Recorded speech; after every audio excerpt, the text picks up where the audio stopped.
Address అడిగితే dress మార్చుకుని వస్తున్నాడు. ఓ, ఇది మీ సంప్రదాయమా? మరీ అంత వినయం అక్కర్లేదు, వివరాలు చెప్తే చాలు. టైటానిక్ టైటానిక్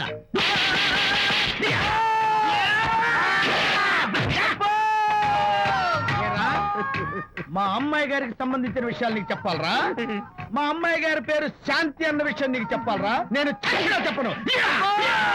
అబ్బా అబ్బా అబ్బా అబ్బా అబ్బా. ఏరా, మా అమ్మాయి గారు రేపు ఉదయం 10 గంటలకి జుబ్లీ హిల్స్ చెక్ పోస్ట్ దగ్గర ఉన్న ఫ్లవర్ బొకే షాప్ దగ్గరకు వస్తారన్న విషయం నీతో నేను చెప్పాలా? టైటానిక్. ఈ టైటానిక్ గాడెవడరా బాబు? కొట్టక ముందు దండం పెట్టాడు, కొట్టిన తర్వాత దండం పెట్టాడు. ఏమైతేనే